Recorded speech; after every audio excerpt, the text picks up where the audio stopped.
करोड़ों झारखंडियों का इंतजार हुआ खत्म। विभिन्न राजनीतिक दल जिस बात का इंतजार कर रहे थे, जिस लम्हों का इंतजार कर रहे थे, वह इंतजार खत्म हो चुका है।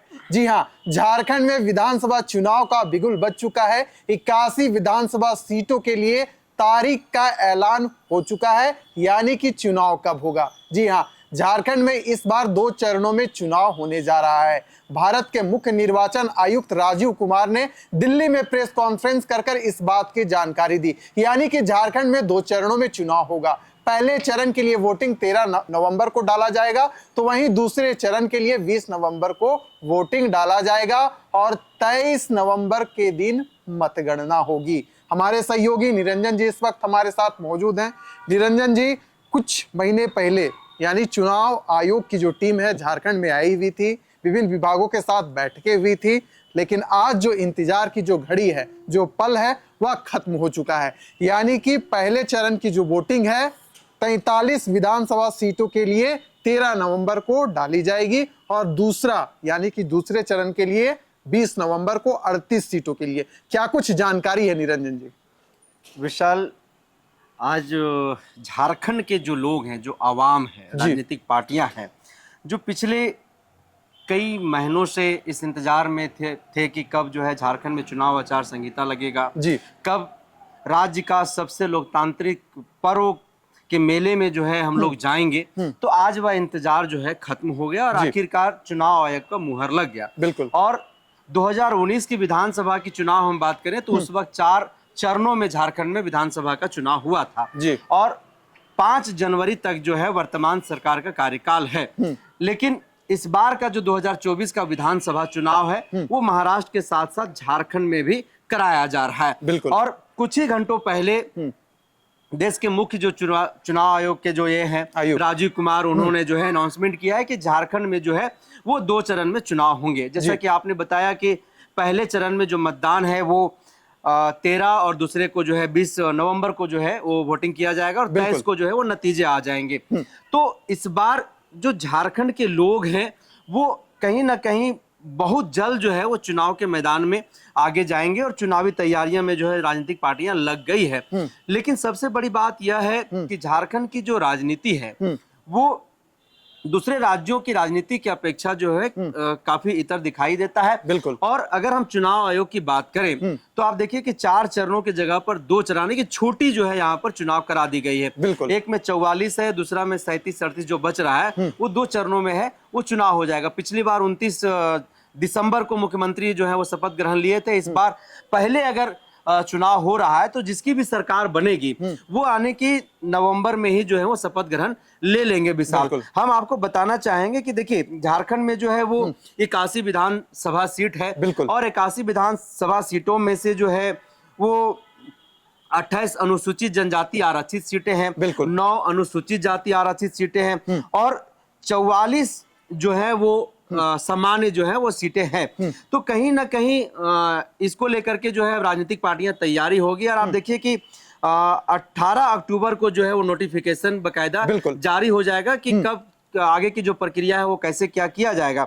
दूसरी बात कि 25 अक्टूबर तक जो है वो नामांकन दाखिल किया जा सकता है और 28 अक्टूबर को जो है वो स्क्रूटनी होगी। 30 अक्टूबर तक नाम वापस लिए जा सकते हैं। वहीं दूसरी फेज के लिए 22 अक्टूबर को गैजेट नोटिफिकेशन जारी किए जाएंगे। 29 अक्टूबर तक नाम दाखिल किए जा सकते हैं और वहीं 30 अक्टूबर को जो है वो स्क्रूटनी किया जाएगा और नामांकन वापस जो लेने की आखिरी तिथि होगी वो 1 नवंबर होगा। यानी कि इस बार झारखंड की जो राजनीतिक पार्टियां हैं उसको बहुत कम समय दिया गया। आज देखिए कि अभी हम लोग जो है 15 अक्टूबर में हैं और बस मात्र 3 दिन लोगों के पास बचा हुआ है। यानी कि आप देखिए कि कल जो है वो भारतीय जनता पार्टी के झारखंड प्रदेश के जो सह चुनाव प्रभारी है भारतीय जनता पार्टी के, उन्होंने कहीं ना कहीं इस बात का संकेत दे दिया था। उन्होंने कहा था कि 48 घंटों के अंदर जो है भारतीय जनता पार्टी अपने 81 विधानसभा सीटों की जो है सूची जारी कर देगी। और उसके बाद झारखंड मुक्ति मोर्चा ने इस पर आरोप भी लगाया कि उन्हें सभी चीजें पहले से पता है, भाजपा ने पहले सभी चीजें तय कर लिया है। और वही देखिए, मात्र झारखंड की राजनीतिक पार्टियों को 48 घंटे का ही वक्त दिया गया है। बिल्कुल। कि 48 घंटे के अंदर आपको जो करना है वो आप कर लीजिए, क्योंकि 18 तारीख के बाद जो आप चुनावी प्रक्रिया में आ जाइएगा। बिल्कुल। तो कहीं ना कहीं इस बार का जो झारखंड का जो चुनाव है वो बेहद ही दिलचस्प होने वाला है। और जो झारखंडियों की एक जो उपेक्षित कहीं ना कहीं जो लोग इंतजार कर रहे थे, वो आज इंतजार भी जो है विशाल खत्म हो गया है। यानी कि आज से आचार संहिता लागू हो गई है।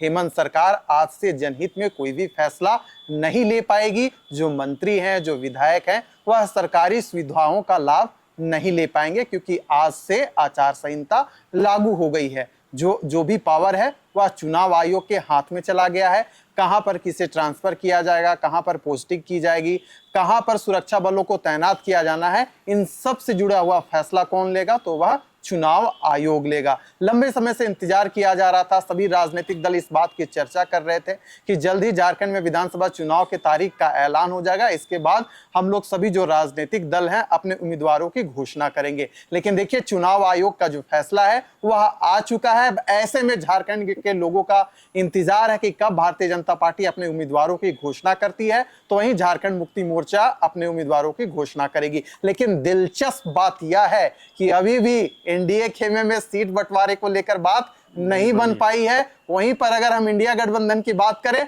तो वहां पर भी सीट शेयरिंग का फॉर्मूला तय नहीं हो पाया है। हालांकि जो शीर्ष नेतृत्व है, चाहे एनडीए के हों चाहे इंडिया के हों, बात यही कह रहे हैं कि सब कुछ तय है। लेकिन चलिए, इसी बीच चुनाव आयोग का जो फैसला है वह आ चुका है। झारखंड में 2 चरणों में वोटिंग होगी।